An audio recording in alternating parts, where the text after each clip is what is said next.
Opera হাউসের প্রেতাত্মা, the phantom of the opera house. পর্ব ১, পুরনো গৌরবের ছায়া। কলকাতার এক কোণে, ধুলোময় এক সরু গলির শেষে দাঁড়িয়ে আছে পুরনো এক অপেরা হাউস, রাজবল্লভ থিয়েটার। একসময় সেখানে জমজমাট নাটক, সঙ্গীত আর অপেরার মহোৎসব চলত। শহরের নামজাদা শিল্পীরা পারফর্ম করতেন সেই মঞ্চে। কিন্তু হঠাৎ এক দুর্ঘটনার পর সবকিছু যেন থমকে যায়। ২০ বছর আগে এক জনপ্রিয় শিল্পী বিজন দে অপেরার মাঝেই হঠাৎ পুড়ে মারা যান। গুজব রটে সেটে আগুন লেগেছিল, কিন্তু অনেকে বলেন সেটটা নাকি নিজে নিজেই জ্বলে উঠেছিল। সেদিনের পর থিয়েটারটি বন্ধ হয়ে যায়। কিন্তু সময়ের সাথে সাথে নতুন প্রজন্ম আবার থিয়েটারকে ফিরিয়ে আনার চেষ্টা শুরু করে।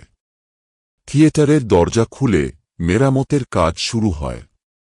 কিন্তু তখন থেকেই শুরু হয় অদ্ভুত সব ঘটনা।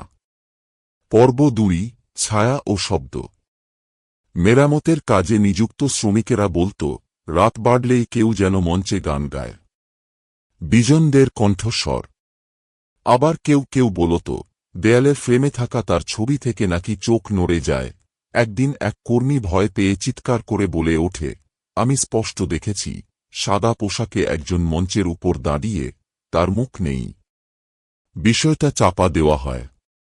কিন্তু সত্যতা আর চাপা থাকে না যখন থিয়েটারের ট্রাস্টি বোর্ড নতুন এক নাট্যদলের পারফরম্যান্সের আয়োজন করে। নতুন দলের নায়িকা অনিন্দিতা রাতের মহড়ার সময় আচমকাই অজ্ঞান হয়ে পড়ে। জ্ঞান ফিরলে ফিসফিস করে বলে, কে যেন আমাকে বলছে, এটা আমার থিয়েটার, তুমি চলে যাও। তার মুখটা আগুনে পোড়া। পর্ব ৩, পর্দার অন্তরালে মৃত্যু। নাট্যদল প্রযোজক সৌম্য এসব কথাকে গুজব বলেই উড়িয়ে দেয়। শোয়ের দিন ঠিক হয়। রাত ৮টায় থিয়েটারের দরজা খোলে। মঞ্চ আলোকিত হয়, সিট ভর্তি দর্শক। নাটক শুরু হতেই এক অদ্ভুত গন্ধ ছড়িয়ে পড়ে, পোড়া মাংসের গন্ধ। কেউ কেউ কাশতে শুরু করে। কিন্তু নাটক চলতে থাকে। হঠাৎ দ্বিতীয় অঙ্কের মাঝেই আলো নিভে যায়। অন্ধকারে কেউ চিৎকার করে ওঠে, ওইটাকে। মঞ্চের ওপরে আলো জ্বলে ওঠে, আর সবাই দেখে সাদা পোশাকে পোড়া মুখের এক লোক অনিন্দিতার দিকে এগিয়ে আসছে। অনিন্দিতা চিৎকার করে মঞ্চ থেকে লাফ দিয়ে পড়ে যায়। পরদিন খবরের কাগজে শিরোনাম, রাজবল্লভ থিয়েটার আবারও রক্তাক্ত, অভিনেত্রী গুরুতর আহত। পর্ব ৪, অপেরার চূড়ান্ত গান। শো বন্ধ করে থিয়েটার আবার তালা দিয়ে দেয় প্রশাসন। কিন্তু সৌম্য থেমে যায় না। সে এক রাতে একা থিয়েটারে ফিরে যায় সব প্রমাণ সংগ্রহ করতে। সিসিটিভি চালু করে মঞ্চে উঠে দাঁড়ায়।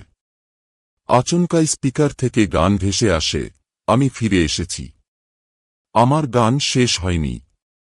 আলোর ঝলকানির মাঝে মঞ্চে দেখা যায় বিজনদের প্রেতাত্মা, পোড়া মুখ, রক্তাক্ত পোশাক আর চোখে অদ্ভুত এক শূন্যতা। সৌম্যকে বলে, তারা আমার থিয়েটার নিয়ে খেলছে, আমি থামাব না। সৌম্যর আর খোঁজ মেলে না। পরে কেবল তার ক্যামেরার ফুটেজ মেলে, যেখানে দেখা যায় সে নিজের চোখে আগুন ধরিয়ে নিচ্ছে, আর পেছনে মঞ্চে দাঁড়িয়ে বিজনের প্রেতাত্মা হেসে চলেছে। শেষ কথা, আজও রাজবল্লভ থিয়েটার বন্ধ। রাতের আঁধারে মাঝে মাঝে ভেসে আসে অপেরার গান, আর ধীরে ধীরে ভেসে ওঠে পোড়া মুখের এক ছায়া। যারা তার থিয়েটার ছিনিয়ে নিতে চায়, তাদের জন্য সেই অপেরা এখন এক মৃত্যুর মঞ্চ।